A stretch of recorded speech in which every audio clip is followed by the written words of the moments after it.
Sun Risers Hyderabad versus Chennai Super Kings. అయితే ఈ ఆట ఎలా ఉండబోతుందో అందరికీ చాలా ఇంట్రెస్ట్గా కనిపిస్తుంది. సిఎస్కే కెప్టెన్సీని రుతురాజ్ గైక్వాడ్కు అందించాడు ధోని. వచ్చే సీజన్లో ఆడే అవకాశాలు కనిపించట్లేదు. దీంతో హైదరాబాద్లో ఆడే మ్యాచ్లో ధోనికి ఇదే చివరి మ్యాచ్ అయ్యే అవకాశం కూడా కనిపిస్తుంది. ఐపీఎల్లో ఈ రెండు జట్లు ఇప్పటిదాకా 19 సార్లు తలబడ్డాయి. అయితే చెన్నై సూపర్ కింగ్స్ 14 సార్లు గెలిస్తే సన్ రైజర్స్ మాత్రం 5 సార్లు మాత్రమే గెలిచింది. గతంలో హైదరాబాద్ టీం ఎక్కువగా బౌలర్లపై ఆధారపడేది. ఐపీఎల్ 2024లో సన్ రైజర్స్ టీంలో ట్రావిస్ హెడ్, మార్క్రమ్, క్లాసెన్ వంటి వాళ్ళు బ్యాటర్లు చాలా మంచిగా ఉన్నారు. కానీ హైదరాబాద్లోని ఈ బ్లాక్ సాయిల్ పిచ్ మీద భారీ స్కోర్ చేయడం అనేది అంత తేలిక కాదు అన్నట్లు కనిపిస్తుంది. సరే, చూడాలి ఎవరు ఎంత స్కోర్ చేస్తారో. సన్ రైజర్స్ టీంలో స్పిన్ బౌలింగ్ ను ఎదుర్కొనే మంచి ప్లేయర్స్ ఉన్నారు.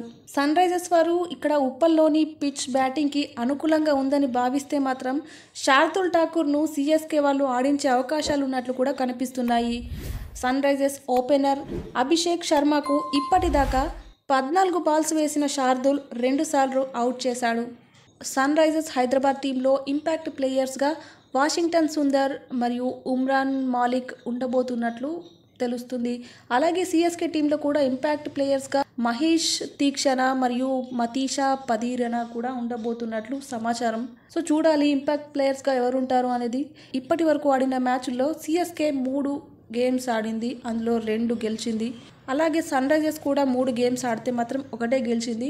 సన్ రైజర్స్ బ్యాటర్లు లాస్ట్ జరిగిన మ్యాచ్లో చాలా బాగా ఆడటంతో అభిమానులు కూడా ఎక్కువ ఇంట్రెస్ట్ చూపిస్తున్నారు. ఒకటే మ్యాచ్ గెలిచినప్పటికీ కూడా వీరు ఆడిన తీరు అనేది ప్రేక్షకులకు చాలా ఇంట్రెస్ట్గా ప్రేక్షకులను ఆకట్టుకున్నట్టు తెలుస్తుంది. లాస్ట్ టైం సన్ రైజర్స్ ఉప్పల్లో ఆడిన మ్యాచ్లో ముంబై ఇండియన్స్పై విరుచుకుపడ్డారు. సో ఈ మ్యాచ్లో ఎస్ఆర్హెచ్ స్కోరు ఐపీఎల్ చరిత్రలోనే భారీ స్కోర్గా నమోదైంది. సన్ రైజర్స్ లాస్ట్ టైం ఉప్పల్లో ఆడిన మ్యాచ్లో ముంబై ఇండియన్స్పై చాలా విరుచుకుపడ్డారు. సో ఈ మ్యాచ్లో సన్ రైజర్స్ స్కోర్ అనేది ఐపీఎల్ చరిత్రలోనే భారీ స్కోర్గా నమోదయ్యింది. ముంబై ఇండియన్స్ కూడా తగ్గేదే లేదన్నట్లుగా ఆడారు, కానీ స్కోర్ ఎక్కువగా ఉండటంతో సో ఓడిపోవాల్సి వచ్చింది. ఉప్పల్లో పిచ్ బ్యాటర్లకు మంచి అవకాశం కావడంతో ఐపీఎల్ 2024 సీజన్లో మాత్రం భారీ స్కోర్ నమోదవుతుందని తెలుస్తుంది. సన్ రైజర్స్తో పోలిస్తే సిఎస్కే బ్యాటింగ్ లైనప్లో పెద్ద స్టార్లు లేనప్పటికీ కూడా టీం అంతా కలిసి ఒక గుంపుగా రాణించడం అనేది ఈ టీం ఒక స్పెషల్ అనేది చెప్పొచ్చు. ఈ సీజన్లో కెప్టెన్ రుతురాజ్.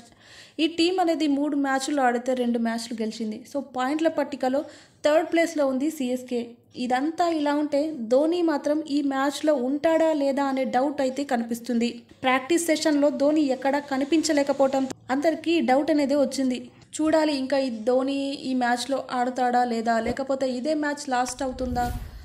ఈ మ్యాచ్లో మంచి ఫామ్లో ఉన్న పేసర్ ముస్తఫిజుర్ రెహ్మాన్ మాత్రం ఈ మ్యాచ్లో ఉండట్లేదు. ఎందుకంటే వరల్డ్ కప్ వీసా కోసం రెహ్మాన్ యుఎస్ఏ వెళ్ళడం జరిగింది. ఈ 2 టీమ్స్ పరంగా చూస్తే Chennai Super Kings, Sunrisers Hyderabad ఈ 2 టీమ్స్కి కెపాసిటీని బట్టి చూస్తే మాత్రం ఈక్వల్గా అయితే లేవు. కానీ కలిసికట్టుగా ఆడితే మాత్రం సిఎస్కేనే గెలిచే అవకాశం ఎక్కువగా ఉంటున్నట్లు తెలుస్తుంది. ఇంకో విషయం ఏంటంటే సన్ రైజర్స్ బ్యాటర్లు లాస్ట్ మ్యాచ్లో ఆడినట్లు ఇష్టం వచ్చినట్లుగా ఆడితే మాత్రం సిఎస్కేనే ఖచ్చితంగా గెలుస్తుంది. ఈ మ్యాచ్ కోసం అందరూ చాలా ఉత్కంఠగా ఎదురు చూస్తున్నారని అయితే మాత్రం తెలుస్తుంది. మీరు కూడా కమెంట్ చేసేయండి ఎవరు గెలుస్తారనుకుంటున్నారు.